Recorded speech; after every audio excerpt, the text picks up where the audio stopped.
Bien, entonces, continuando con la tecnología,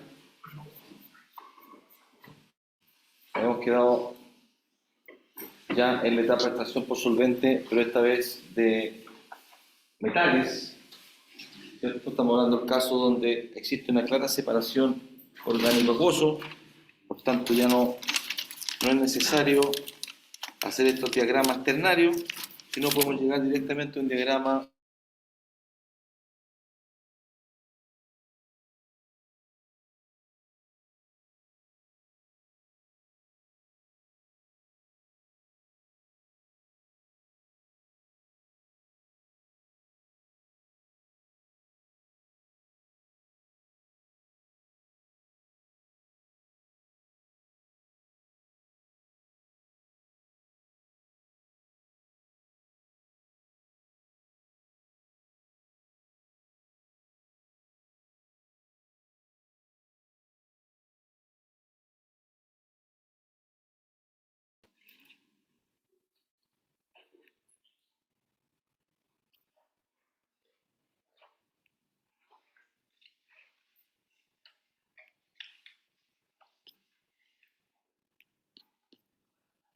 como les decía, ahí vemos como la oxima, que es una molécula adicional a los tres elementos que ya conocemos. Uno es el acuoso, que es el carrier, ¿cierto? En el caso de extracción, que trae un soluto que queremos mover. El segundo componente, carrier, que contiene el soluto. Después tenemos el solvente. Y aquí habría un cuarto elemento que es una oxima, una molécula, como la que ven ustedes en esa forma. Es una molécula que tiene esta forma de, en algunos casos, como agente quelante. Ahí está. Esto que está acá, estas dos, acá hay un OH y acá hay un NOH. Estos dos protones son los que se intercambian al momento de hacer la quelación, porque las arañas de los quelíceros son unas pinzas, ¿cierto? Esa quelación es lo que permite entonces tomar el cobre. Entonces, en este caso, ustedes ven acá, por ejemplo, cómo hay dos protones, ¿cierto? En la fase solvente, mientras que usted tiene un metal acá, un sulfato de cobre, por ejemplo, y aquí hay una reacción que es reversible. Esta reacción reversible se darán cuenta que depende de la concentración de protones. Entonces, en el caso de la extracción, los protones son bajos y ocurre el proceso desde el acuoso al orgánico. Mientras que al ponerlo en contacto en el electrowinning con un alto contenido de protones, teníamos la diferencia del 5% de sulfúrico, que da un pH del orden 1, mientras que un electrolito cargado con mucho ácido sulfúrico, 180 gramos litro, da un pH menos que 0, es decir, una concentración súper alta de protones, se desplaza. Y también hay otras extractantes. Este es el caso del litio. El primero es esa molécula, el segundo el conocido topo. Les comentaba que en su momento, por los años 92, 93, trabajamos con el profesor Patricio Rebeco. En la misma estructura, estas son en base a fósforo, ¿ya? Entonces, si uno empieza a revisar, se da cuenta que existen oximas extractantes prácticamente para todos los elementos. Los que producen esto son empresas como Acorga, ¿cierto? Solvay. Acorga fue comprado por Solvay, antes se llamaba Cyanamid, entonces ha ido evolucionando por distintos proveedores, pero hoy está Matisen en Chile, Mathiesen con THE, Matisen, y Solvay. Solvay es una empresa belga. Son los principales proveedores de oxima, ¿ya? Entendiendo que el consumo es grande, 30% del volumen, 30% del volumen que uno maneja en relación por solvente del cobre es la oxima. Y veíamos el caso de Radomiro Tomic con un inventario de 10.000 metros cúbicos, ¿ya? Este tiene una reposición y tiene una pérdida del orden de 10 kilos por tonelada de cátodo producido. Si no sacan de cuenta los cátodos producidos, es una gran cantidad de oxima que se pierde por principalmente arrastre. Entonces, por ejemplo, en esta tabla solo muestra el ejemplo de aminas terciarias. Tienen un NH en amina. Recuerden este término. Hay aminas secundarias, terciarias, eso mismo, esa misma estructura molecular la vamos a ver en la sección de intercambio iónico. Hace la misma pega, pero en este caso está montada en una molécula más grande, una especie de cadena, y uno la intercambia también unas pelotitas, ¿cierto? Bits, se llaman bits estas pelotitas chicas, y eso ocurre en intercambio iónico. Es la misma idea, puede intercambiar protones, en algunos casos puede intercambiar un ion cloruro, pero el mismo concepto de una estructura molecular que es capaz de intercambiar metales o elementos. Entonces, lo que está en los rectángulos corresponde a qué elementos podemos traer. Ahí aparece el cerio, así vamos acá, elemento químico, cerio,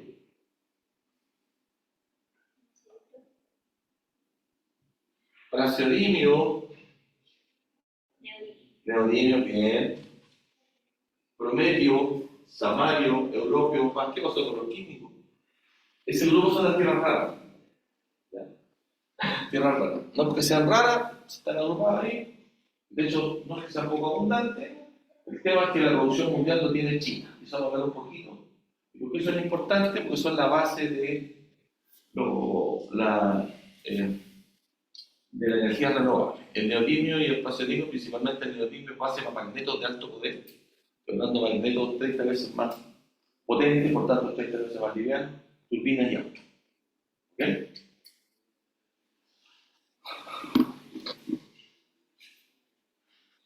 Entonces, ahora, ¿cómo se hace este experimento? Usted pone en una serie de embudos de decantación.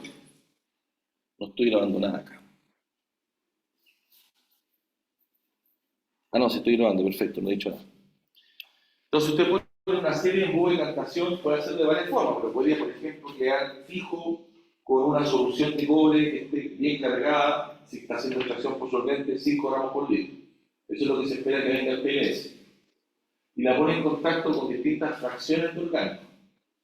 La pone, entonces, por ejemplo, estoy inventando números, pone, por ejemplo, en contacto 50 cc de PLS que viene de la investigación, la pone en contacto con 5 cc de solvente puro con oxima, 10 cc de solvente puro con oxima, 30% de volumen de oxima, que sigue aumentando 50 y se puede pasar hasta 150. Y cuando usted pone una gran cantidad de oxima, va a sacar el máximo posible. Entonces lo mezcla, lo mueve, genera gotas, espera que se separen las fases. Con el embudo de decantación no solamente saca el acuoso, lo que queda más pesado abajo, arriba queda flotando el orgánico, va a hacer un análisis químico. El análisis químico lo puede hacer, por ejemplo, por absorción atómica o por ICP-AS, absorción atómica, ICP-AS, o por método analítico. Método analítico cuando usted precipita, ¿cierto? Caso típico, cuando hablamos de métodos analíticos, cuando usted quiere medir quiere medir cloruro y lo hace con nitrato de plata, hasta que logra la precipitación. Es el método analítico, absorción atómica, ICP-AS, esto en solución. ICP-AS en solución baja. En ambos casos se busca una radiación incidente, ¿ya? Cuando usted quema, entonces, ¿qué es analítico? Entonces después se para y dice, después que mezclé una cantidad súper grande de solvente, me va a quedar un acuoso súper pobre, porque lo sacó todo, ¿cierto? Cuando mezclo una gran cantidad de solvente con un poquito de acuoso, le sacó todo el elemento, quedó por acá. Y si me voy al otro extremo de este experimento, estos 5 puntos que hice, 6 puntos, a un punto donde le puse un poquito de solvente, entonces 50 cc y 10 cc, va a quedar un poquito, casi como que si no lo hubiera pasado nada, ¿cierto? Y eso me permite construir la curva. La curva lo que tiene son los gramos por litro del elemento, que lo saqué por determinación analítica, ¿cierto? Por litro de solución. ¿Cómo se da el orgánico? La verdad es que no la mido, la saco por diferencia, con un balance. Si partí con 5 y quedé con 3, hubo 2 gramos por litro que se me fueron al acuoso. Como tenía 50 cc, sé cuántos gramos se me fueron al orgánico, y como sé cuánto orgánico había puesto, por diferencia calculo la concentración en la fase orgánica. Y esto que está acá obviamente espero un rato que se te paren bien las fases, llega al equilibrio. Esta es una isoterma de extracción. ¿Estamos de acuerdo? ¿Ok? Del mismo modo, yo puedo hacer la isoterma de extracción para hacer un stripping. Y en ese caso, coloco un orgánico cargado, que sería, por ejemplo, colocar un orgánico bien cargado, sería colocar poquito solvente con alto acuoso. Entonces va a quedar súper cargado, se va a saturar, porque tiene más cantidad de lo que puede tolerar el producto. Alto acuoso con poquito orgánico, se me va a saturar ese poquito orgánico. ¿Sí? 1 a 5. Y yo este orgánico bien está saturado y lo pongo en contacto con una solución acuosa con alto ácido sulfúrico. ¿Para qué? Para que ocurra el proceso inverso. Y voy a tener la isoterma de extracción o de stripping. Entonces, en el caso de la isoterma de extracción, va a quedar gordita hacia este lado. Y del stripping se va a aplanar para el lado de la cosa. ¿Ok? Entonces, en este caso, las curvas de equilibrio de SX, cuando tengo una axima, se mueven con la concentración de protones. La puedo desplazar. O sea, el pH me va a determinar la selectividad del proceso. ¿Se entiende? El pH. Este cuento es válido para níquel, cobre, uranio, cualquier elemento. ¿Ok? Entonces, en este caso, se está usando, parto con un acuoso que tiene 2,5 gramos por litro de cobre y tiene 1,3 gramos por litro de fierro. Aquí no entramos más detalle, pero la presencia de otros iones interfieren en la selectividad. Es súper importante entender esto. Si tengo fierro, es súper maldito. O sea, yo trabajo en pH, mientras el pH más alto se para más, pero tengo que tener cuidado porque después se empieza a sacar el fierro. Recuerden que yo quiero dos cosas. El yield, sacar la máxima cantidad, que el rendimiento, la máxima eficiencia, pero también ser selectivo. Y selectivo significa que otros iones me molestan. ¿Ya? En el caso de esta parte del curso, este módulo del curso CX, no vamos a abordar el tema selectividad, pero sí tengo presente. En el caso de la lixiviación, ahí vamos a ver la interferencia de otros iones, porque uno lixivia varios productos. Entonces hay uno que de repente se entusiasma recuperando mucho un elemento, empieza a agregar otros que contaminan mi solución. ¿Me explico? Entonces aquí el concepto de selectividad, ¿ya? Y opera el pH 1,8, esto es un pH de operación para hacer extracción. ¿Estamos de acuerdo? Si tuviera, yo podría colocar una pregunta acá, si tuviera una concentración de 180 gramos por litro, ¿qué va a ocurrir con la extracción? Nada, porque está en condición de stripping. ¿Se entiende? Tiene que haber una condición de pH para que pueda ocurrir la extracción, que significa una concentración de protones no tan concentrada como el electroquímico. ¿Estamos claros? Aquí tenemos que ver las condiciones. Ahora, en particular, este experimento, este test se hizo con una oxima que se llama la LIX 984N. Normalmente los nombres son nombres de fantasía, pero corresponde a esta oxima quelante que la vamos a mostrar con un ciclo de seno, un grupo H y un grupo NOH. ¿Bien? Y la concentración en este caso es del orden de 9% volumen. Podemos llegar hasta un 30% volumen. Más no, porque si no es muy viscosa. ¿Estamos de acuerdo? Entonces ustedes pueden hacer este experimento. Si les digo, determinemos el isoterma de extracción para saber cuántas etapas necesitamos, lo podrían hacer y quiero extraer neodimio de tierra rara o neodimio de un polvo de fundición. ¿Podrían hacer el experimento? No tiene mucha ciencia. Evidentemente van a averiguar un poquito más que oxima que extractante, pero es lo que se puede realizar. ¿Estamos de acuerdo? ¿Ya? Y aquí justamente tenemos el caso donde aquí ya están calculadas las concentraciones, pero aquí está mostrando las proporciones que se hicieron. Acá pusimos mucho orgánico y uno acuoso, entonces en el orgánico quedó alta concentración, mientras que en el acuoso quedó muy poquito. Lo que le explicaba recién. Después puse una solución en contacto al revés, uno de orgánico y 5 de acuoso. Por tanto, en este caso, bueno, igual tiene harto orgánico acá, pero la razón entre ellos, el coeficiente de reparto, ¿cuál sería el coeficiente de reparto? La razón, hecho estos dos valores, que el coeficiente de reparto sería cercano a 2. En este caso, el coeficiente de reparto sería cercano a 20 o un poquito más. ¿Estamos de acuerdo? ¿Sí? Este fue el caso de extracción, que partimos con una solución de 2,5 en el acuoso. Para la reextracción se hacen prácticamente las mismas proporciones, ¿ya? Pero partí con una cosa que está mucho más concentrado, es raro, ¿no? Mucho más concentrado. Pero aquí el truco está en que estoy trabajando con probablemente 180 gramos por litro.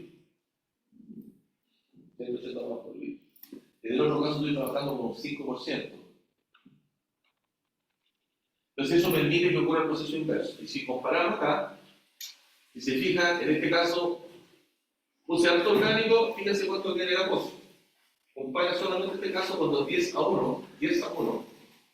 Partí con 30, aumentó 51. En el caso de la extracción, partí en 2,5 y terminé en 0,7. El flujo de cobre partió de acuoso al orgánico, lo perdí. En cambio acá, partí con este y gané. ¿Ven lo que está ocurriendo como balance de materiales, cierto? Entonces, en la extracción, el elemento se mueve del acuoso al orgánico, y en el stripping, el elemento se mueve del orgánico al acuoso. ¿Estamos?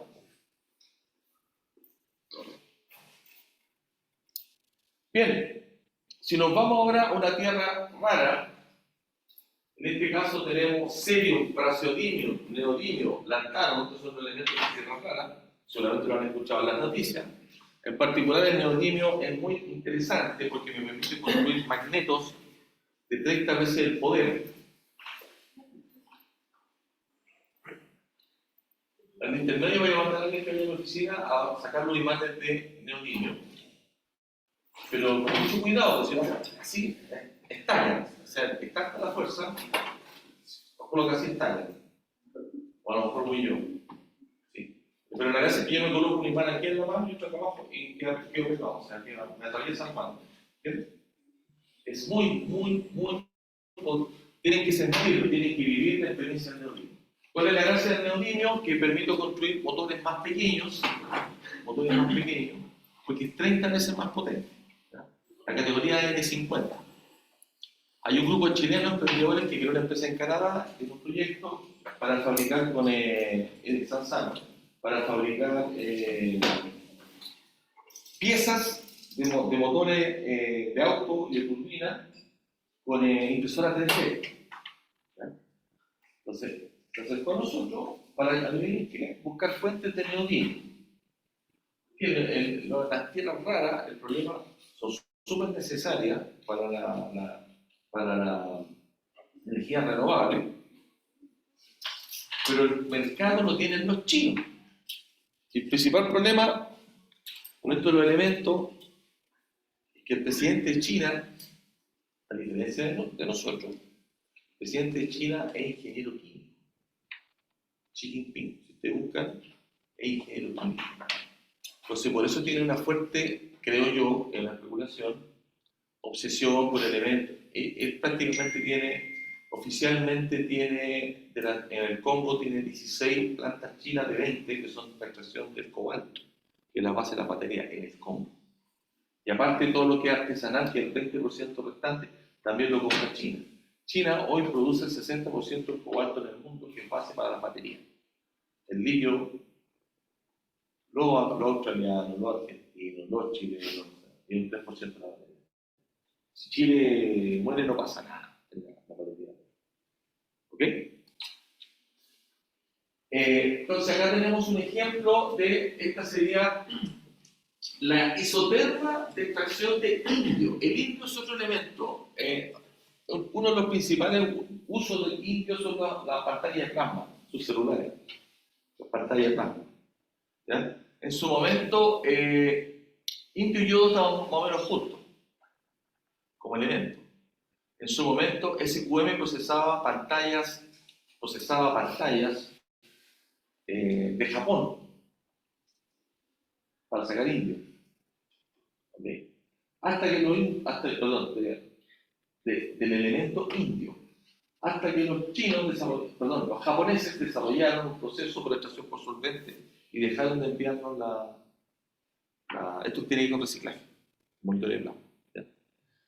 Entonces, en este caso tenemos un componente que se llama el Cyanex 279, esta es la concentración en milimol, y estas son las curvas de coeficiente de reparto que le decimos nosotros. Y aquí estoy viendo la selectividad. Entonces aquí me doy cuenta que los puntitos, el neodimio y el praseodimio, que son los triángulos, son requetas recontra parecidos.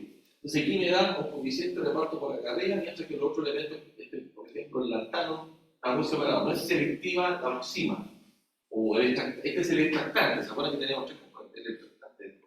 No es selectivo para esto. Entonces es bueno, pero tengo un problema con eso. ¿Cómo mejoro la selectividad? Tengo un problema con la selectividad. ¿Ya? Pero normalmente lo que uno hace es saca los dos. ¿Ya? Una vez que tiene estas coeficientes de reparto, que lo hace con la misma tabla que les mostré recientemente, ¿cierto? ¿Estamos claros, no? Los coeficientes de reparto, si uno tiene más elementos, los calcula acá con el cociente entre orgánico acuoso. ¿Estamos claros que es el coeficiente de reparto? ¿Ya? ¿Sí? Y con las curvas directas que exponen la composición con que queda después del equilibrio, gramos litros de líquido por litro de solución acuosa, gramos por litro del orgánico, que lo saco por diferencia de lo que tenía inicialmente, ¿me siguen? Construyo esta curva y la ajusto. Podría ajustarla a la misma curva que usamos en destilación con el alfa. El alfa vendría a ser el alfa vendría a ser el equivalente a la volatilidad relativa, en este caso es coeficiente de reparto. Pero no es tan redondita, se parece más a otros modelos termodinámicos que ustedes han visto. Lo que les quiero decir es que los mismos modelos termodinámicos que ocupan como ecuación para equilibrio líquido-vapor, como concepto, lo pueden ocupar acá. ¿Ok? Y una vez que tienen esto ya es easy cake. Esta curva que corresponde a la curva de línea de operación, ¿cierto? Cuando tengo un reactor continuo, son los metros cúbicos de orgánico sobre el acuoso. En realidad son toneladas, porque el balance lo puede hacer por litro o gramos, van a confundir. El balance lo puede hacer por metro cúbico, gramos metro cúbico, o lo puede hacer por tonelada. Dependiendo de eso, usted escribe la forma de expresar las líneas de operación. Como las composiciones están litros, normalmente las hacen metro cúbico. Y considerando además que hay una densidad del orgánico que es más baja, 0,8, 0,85. ¿Estamos de acuerdo? Tengan su idea. Pero en la misma línea de operación que usted ocupa para destilación, absorción, la misma línea de operación que ha ocupado para torre de enfriamiento. La diferencia es que en torre de enfriamiento usted tiene enthalpía de temperatura. ¿Se dan cuenta? Es difícil pero fácil transferencia de material. Paradójico, es difícil pero fácil.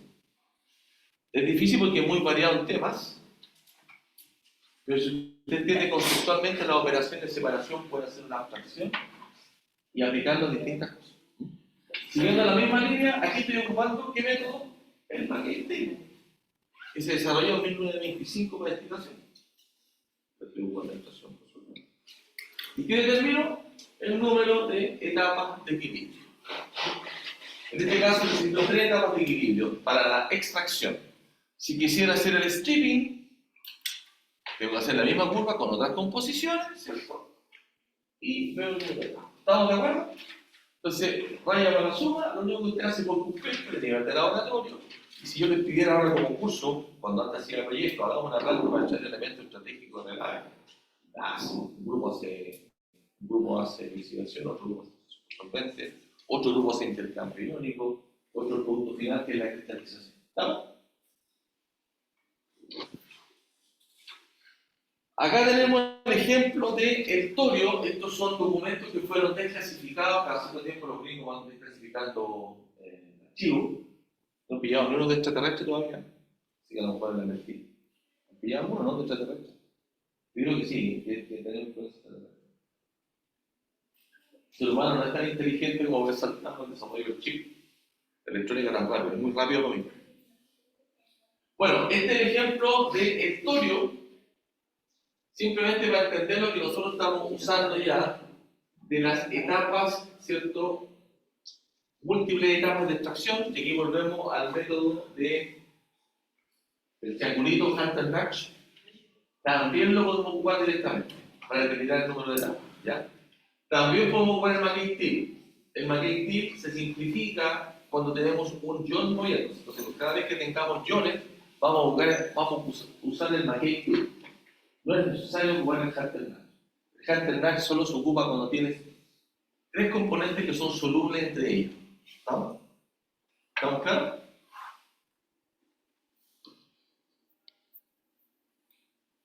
Aquí la curva de stripping es un poquitito más complicada y por eso tiene varias etapas de extracción. De hecho, sin entrar en más detalle, de hecho, en el caso del uranio, el uranio necesita 12 etapas de extracción. 12 etapas de extracción. Las plantas de uranio funcionan por extracción por solvente. Y ellos sí ocupan estos otros equipos más raros que vimos, como la columna pulsante o el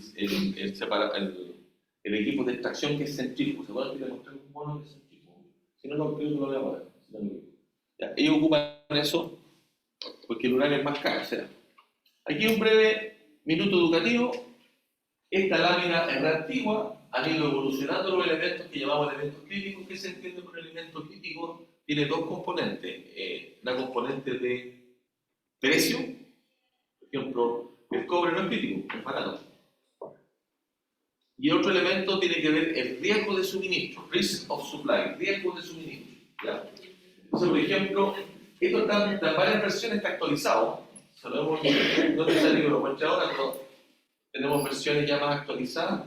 Por ejemplo, claro, curiosamente el arsénico para el año 2025, que es un producto que el año que viene vamos a empezar a ser un elemento crítico.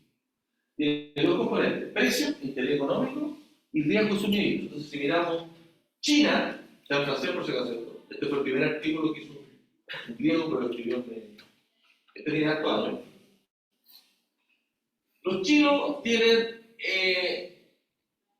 ahí no hay información, germanio 70, grafito 96. ¿Por qué importante el grafito? ¿Cuál es el litio? 55% de grafito, 3% de litio. 10% es cobalto. ¿Okay? Tierras raras, 97% de la producción. Para modificar el precio, los chinos dicen, ¿saben qué? Paramos la planta. Y son los precios. Entonces, eso se refiere a un elemento crítico. Brasil, por ejemplo, tiene el niobio. El niobio tiene gran producción. ¿Ya? Los canadienses por arriba, Estados Unidos es peligro. Los sudafricanos, que son ricos, latinos, ¿ah? Estaba yo. En las máquinas se concentra por flotación. Máquinas gigantes, 180 metros cúbicos, se flotan, se concentran. Estaba todos con armamento y todo. Es notorio que es un país muy rico, diamante y platino, y no hay mucha pobreza. Eso es la historia. Esto que sale acá del Congo no es verdad, porque las plantas son chinas, el resto americana, europea, hay un 20% que es producción local, que se lo compran los chinos, hay un artículo de la Deutsche Welle que es para llorar, o sea, realmente es para llorar las condiciones que las personas hacen la extracción. Y el 60% de la producción hoy de cobalto la tiene China. Se manda el grupo concentrado, lo refinan, y China te puso el cobalto. Por eso digo que esto está súper evolucionado, no se me ocurrió actualizarlo. Ya, este gráfico que uno tiene que manejar para una conversa cuando está en algún pub o alguna cosa así. Entonces, acá está el indicador de interés económico, abajo. Acá al lado está el riesgo de suministro, quiere decir que lo produce muy poquito y controla el mercado. ¿Qué está acá arriba? Las tierras raras, por 97%. Y está acá arriba está basado el eje de costo, es importante. Aquí están los metales preciosos, platino, oro. Acá aparece el germanio. El germanio es un elemento que lo encontraron en la Universidad de Freiberg, que se llama germanium. ¿Ya? Tan loco. Nosotros tenemos germanio en los polvos de fundición. Tenemos este material acumulado. Eso es la historia. Un poco serio. En tiempo atrás tratamos de sacarlo de tierra rara, pero las tierras raras necesitan, perdón, de los relaves. Tenemos dos proyectos en eso. Necesitan mucha agua. Fíjense dónde está el litio. Un poquito de demanda, pero el último tiempo se ha movido. ¿Alguien quiere ver un poquito más de esto? De cómo han evolucionado hasta la tesis de Branka Dražičević. Branka, hicimos la tesis el año pasado. Entonces tenemos mucho más actualizado el texto gráfico y justamente está mostrando con los años cómo se han ido moviendo los elementos, que no es algo estático. Las tecnologías te van pidiendo más elementos. Lo importante es que sepamos qué elementos son los importantes, como cultura general. Va más en su referencia material.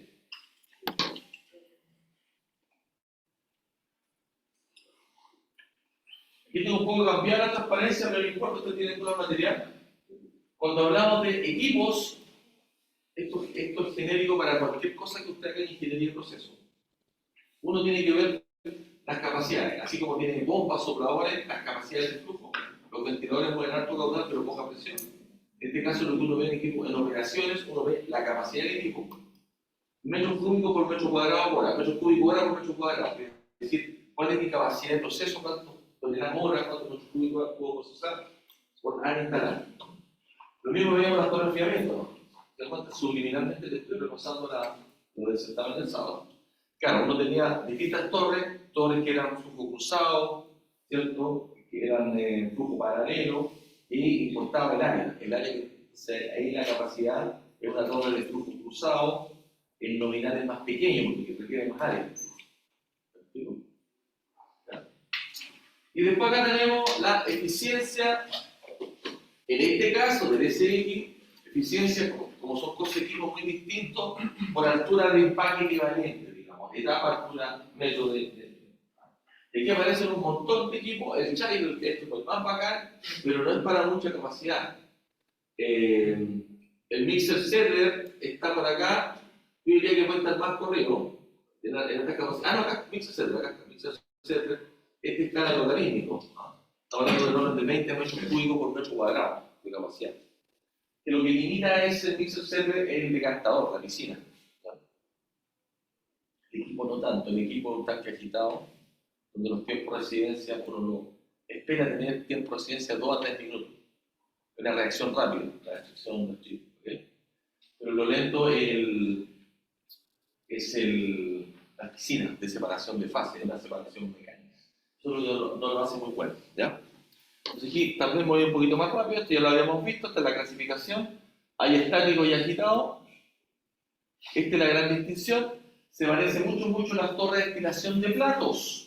En la torre de destilación de platos, torre de destilación para acá, usted pone en contacto vapor con líquido. Hoy ocurre la transferencia de un vapor por equilibrio, ¿cierto? Aquí usted pone en contacto una fase orgánica con un acuoso que tiene un soluto que se pasa de un lado a otro. ¿Estamos claros?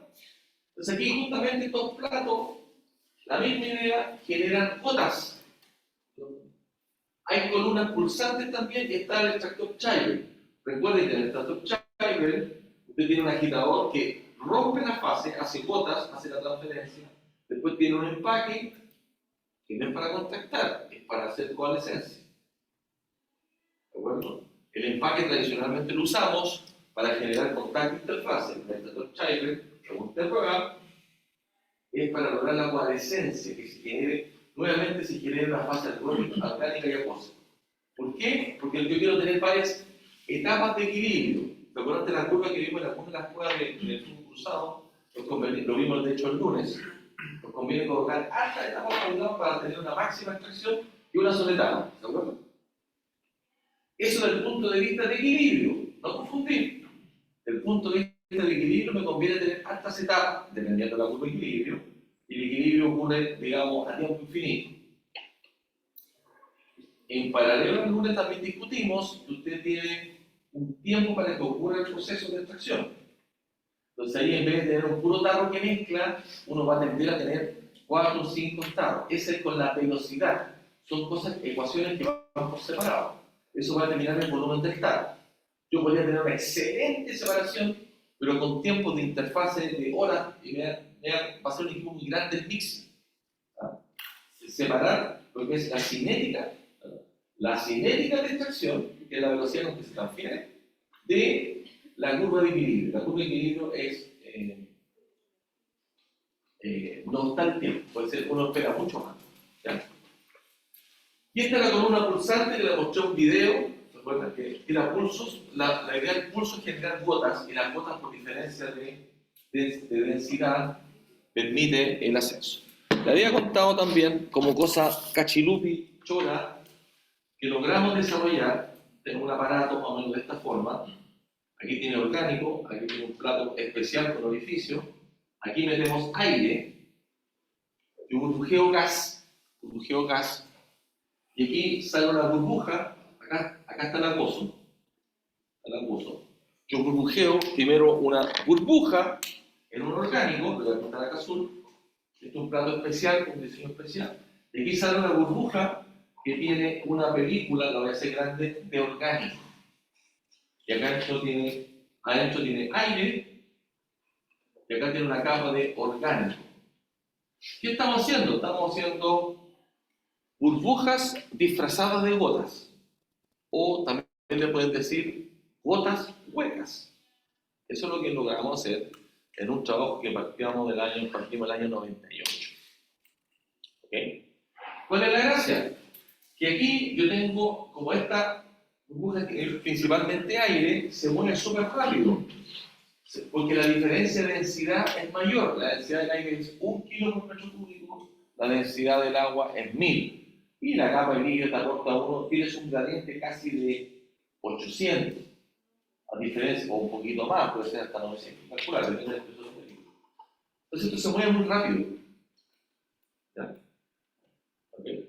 Si se mueve muy rápido, tengo un coeficiente de transferencia y se mueve en un reactor que es como este. Entonces el mismo reactor, la misma columna, es extracción y separación de fase. Porque estas cosas acá arriba se empiezan a juntar, ¿ah? Chocan y coalescen. Aquí la única choreza innovativa le pusimos un cono, porque si fuera una película orgánica no se mata. ¿Ah? Tenemos videos de estos cámaras de alta velocidad, una patente concedida de esta tecnología, pero ha demorado mucho, sobre todo esta parte de materiales, pero conceptualmente, ¿qué gracia tiene? Que yo ocupo, ¿qué ventajas?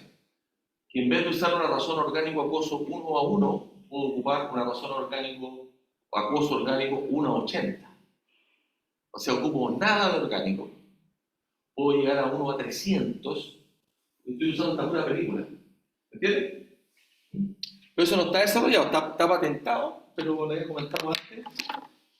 Pero todavía estamos trabajando en desarrollo un poco más tecnológico. Mira, aquí tal vez no me detengo tanto por hacer un paseo de cosas, pero quiero que entiendan todos los equipos de contacto que ya han visto en destilación, en absorción, en torres de enfriamiento, contacto gas líquido para producir evaporación, en destilación, columna empacada, anillo Ratchet, también tiene todo, en el caso del aire líquido, recuerden que tienen el juego de pérdida de carga. Si no tienen la pérdida de carga, estoy empezando el acertado del sábado. No es solo la transferencia de materia, también la pérdida de carga. Si no te da el fútbol, hay restricción hidrodinámica, inundación, ¿cierto? Aquí, es más, no es tan estricto ese aspecto porque tiene una fase, se ve como un puro líquido, lo tiene mezclado. ¿Okay?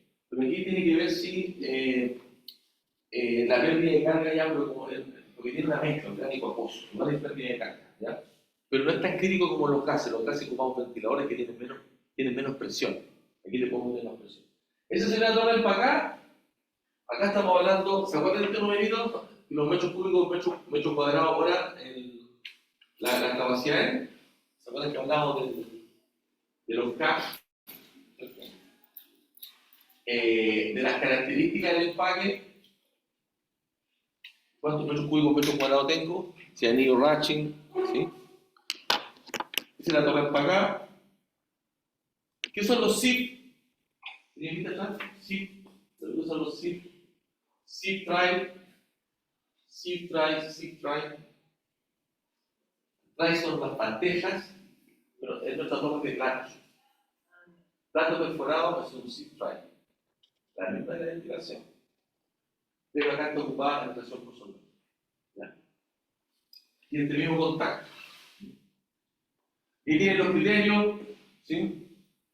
Para que vean que no solo es extracción por Mixer Settler. Esta es una columna de pulsaciones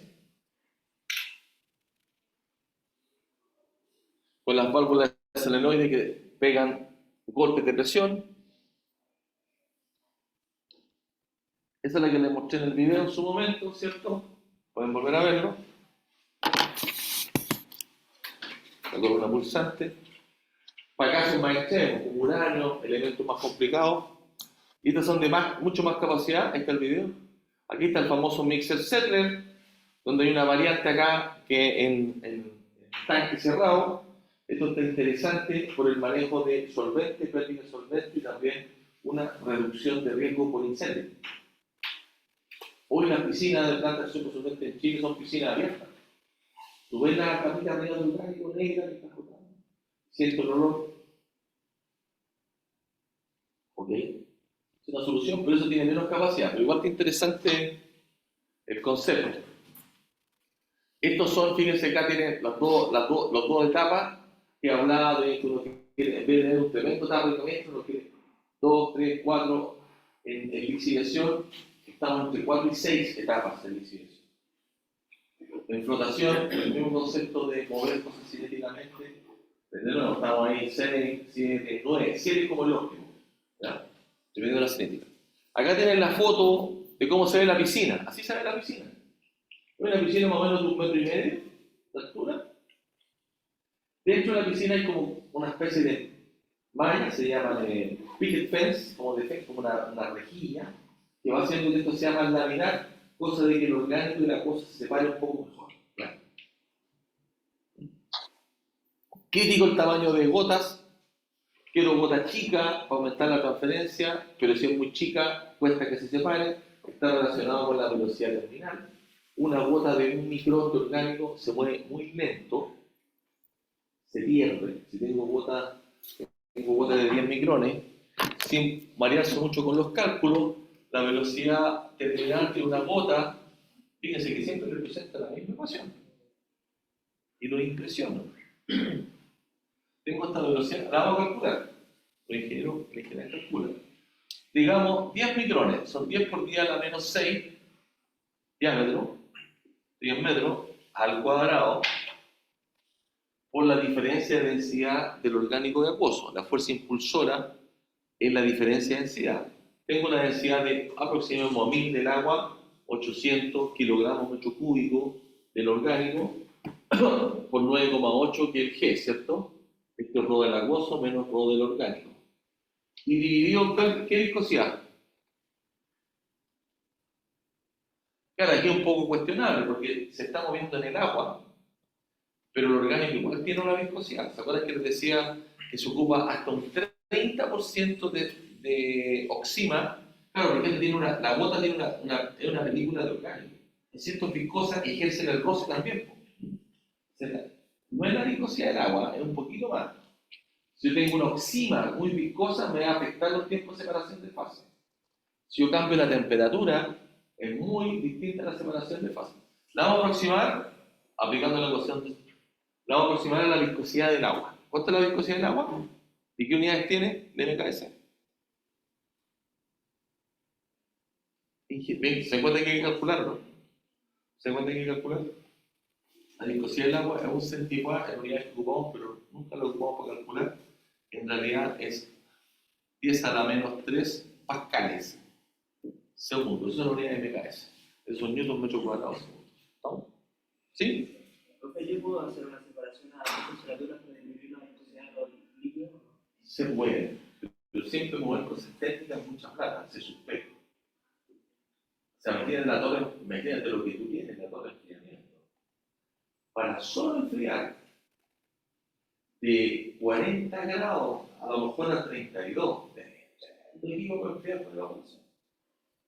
Para calentar también, el kilowatt-hora es muy caro.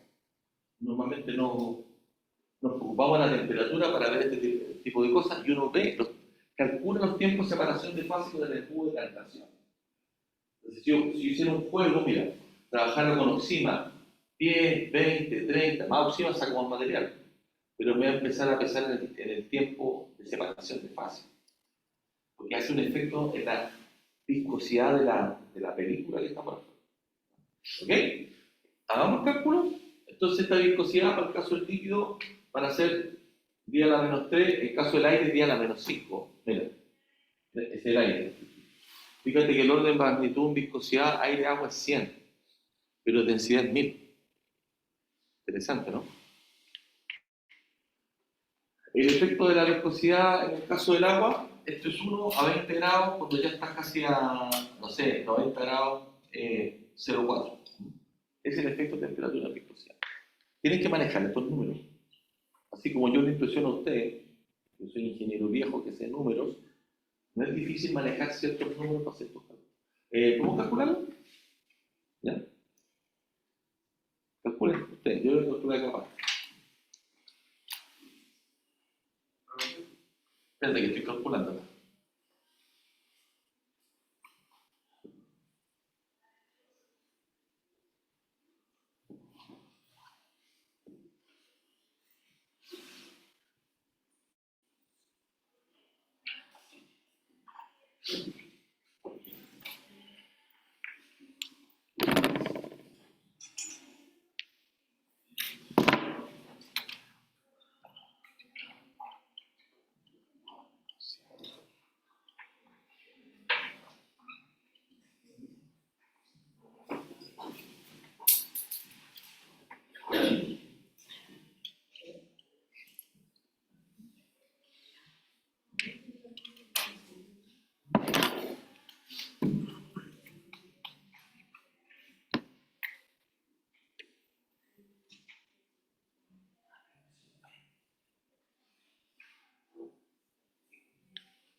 Ok, fíjense que no pesqué la calculadora, simplemente traje con las exponenciales, eso me da 10 a la menos 5, cuadrado 10 a la menos 10, esto es 2 por 10 a la 2, eso es la próxima 10, 1,8 por 10 a la menos 4, hago el cálculo, 10 a la menos 3, llegué a ser 1 centímetro por segundo. Así despacito, pueden revisar. Se mueve súper despacito, ¿cierto? Se mueve 1 milímetro por segundo. Y esta piscina, que tiene 20 metros, de largo, va avanzando así con una velocidad. Calculo del caudal que tengo en el flujo, calculo la velocidad que se mueve todo el líquido. Ustedes fijan. Necesitaría 1500 segundos. Es media hora. Esto está en 20 minutos los tiempos de residencia. Puedo calcularlo. 20 minutos. Entonces, por tanto, esta gotita y se me fue. La perdí. ¿Entiendes? Entonces, con un cálculo súper sencillo, uno puede saber cuál es el tamaño de gota que se me va. ¿Entiendes? ¿Estamos, no? El resultado de esta velocidad terminal está en metros por segundo, por si acaso. Me dio hoy día a la menos 3, más o menos. Ahí me queda menos todavía. Me equivoqué. Porque son 10 a la menos 3 metros por segundo, son 10 a la menos 5. Claro, menos todavía. O sea, esto tiene 2 ceros. No se va, po. Tiene que estar un mes metido adentro para que se vaya. ¿Se dan cuenta? Estamos hablando de una gotita de 10 micrones. Entonces yo podría decir, de todo aquello que está sobre 100 micrones, va a quedar atrapado ahí. Entonces no te conviene meterle mucha agitación. ¿Estamos de acuerdo? Entonces eso es lo que ha limitado, volviendo acá a esto, lo que ha limitado entonces, esta tecnología del mixer set. Si viene escalar a gran volumen, estoy hablando de 10.000 metros cúbicos hora, grandes volúmenes, cuesta la separación de fase. Profe, ahí el 18 por qué era La ecuación de Stokes, pero se termina. 18 minutos. Extractor Chamber. Extractor Chamber, de nuevo, tiene el mezclador para romper fases, generar gota y coalescer. El coalescer es más eficiente que el separador de fases por decantación.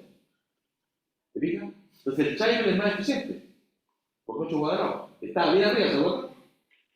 Más eficiente, porque es bueno separando fases, ¿no? Bien. Entonces le puedo meter buena agitación, y yo sé que esta mallita del Chival me va a permitir separar fácil. Así es como se ven los discos, no sé si se dan cuenta, del extractor Chival. Esto es de equipo grande, ¿no? Puede ser. A ver si tengo las medidas por acá. Claro, tiene esa capacidad. No veo los diámetros. Pero este es grande, ¿eh? ¿Ya? Es que tenemos el otro chiquitito. Reactor batch, este es súper fácil de automatizar, cuando haga su curso de PCI se darán cuenta. Esto para, así como tenían de la destilación, batch en pocas cantidades, también pueden hacer extracción por solvente batch. El tiempo, van a haber tiempos de ciclo, tiempos de mezcla, 2, 3 minutos de extracción, hay un tiempo de carga, ponen las cosas dentro, cierran, agitan, esperan que se pare el espacio. Entonces, si yo pongo alta agitación para extraer más, voy a demorarme más en separar el espacio. Entonces, hay un óptimo. Recuerden la capacidad de proceso. La capacidad de proceso, claro, gano por un lado, es más transferencia, tengo más chip, más conversión, pero pierdo en capacidad porque tengo que esperar más rato para poder separar el espacio. ¿Se entiende? CAR, el otro equipo, vean ahí el mono, pero un poco el mismo esquema. Y llegamos hasta acá, en cuanto a equipos. ¿Ok?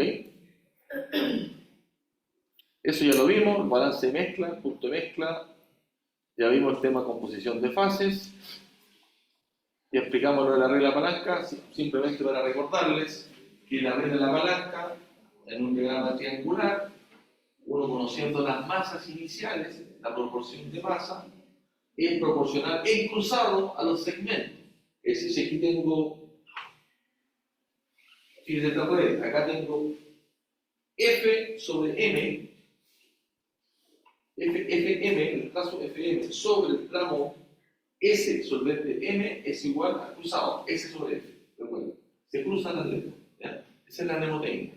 Entonces uno puede verificar sus cálculos de balance, simplemente mirando al ojo las proporciones. ¿Estamos de acuerdo? ¿Sí? Después pasamos al método Hunter-Nash. Hunter-Nash lo vimos para el flujo cruzado. También discutimos de este punto de mezcla que va a depender de la proporción solvente orgánico. La podría cambiar, pero si la cambio, implica que cambio el tamaño del tarro. ¿Sí? Si me voy de una razón orgánico, un punto de mezcla 1 a 1 y después me paso 2 de orgánico, voy a tener un tanque que va a ser más grande. En el primer caso estoy pasando 2 volúmenes por unidad de tiempo. ¿Sí? En el segundo caso estoy pasando 3 volúmenes por unidad de tiempo. Por tanto, voy a tener un tanque que tiene que ser 1,5 veces más grande para mantener el tiempo de residencia. Si no, no me va a dar la velocidad de extracción. ¿Ya? ¿Estamos de acuerdo? Así que cuidado porque nos hemos preguntado qué cosas pueden hacer para poder en este caso, yo quiero mover este punto de mezcla del soporte que aquí, si yo empiezo a tirar más solvente, me empiezo a mover por acá. Entonces, con un solo tarro, llegué a tiro una composición buena de una timeline buena, composición bien baja de mi refino final. Puedo hacerlo. Es un solo tarro grande, pero va creciendo el tarro. ¿Ya? ¿Se entiende, no? Conceptualmente.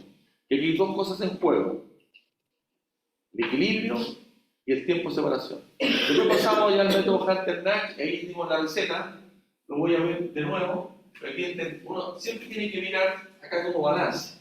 Todo lo que entró, el F más el S que entró, es igual a todo lo que salió. El extracto de la etapa 1, de este ordenamiento, con el refino de la etapa final. Se tiene que cumplir ese balance global, esto que está acá, ¿ven? El balance, lo que entró, es igual a lo que salió. Ahora, la diferencia entre estas dos esquinas, si hago un delta, que sale por este lado, y hago una diferencia por acá, va a corresponder al absoluto que se transfirió. Uno lo perdió y el otro lo ganó. ¿Estamos de acuerdo? Entonces esto denota este triangulito, que es el que que usamos para hacer en forma gráfica el balance material. Estos diagramas son un balance de materiales. Eso es lo que tenemos. ¿Ok? Y ahí seguimos de nuevo con un poquito más de ejercicio práctico de Hunter Natch, con la receta de lo que usted tiene que hacer, ¿cierto? Porque esto lo preguntamos ya en el quiz que viene el próximo miércoles. Vamos a hacer un Hunter Natch cruzado. Todos porque han sido buenos alumnos. Nunca llega, no, verdad, nunca había llegado un cruzado. Siempre, perdón, cruzado no. Contra corriente. Normalmente lo explicaba, pero el prueba nos preguntaba cruzado, no, que es más fácil. ¿Ok? Bien, paramos acá para dar espacio.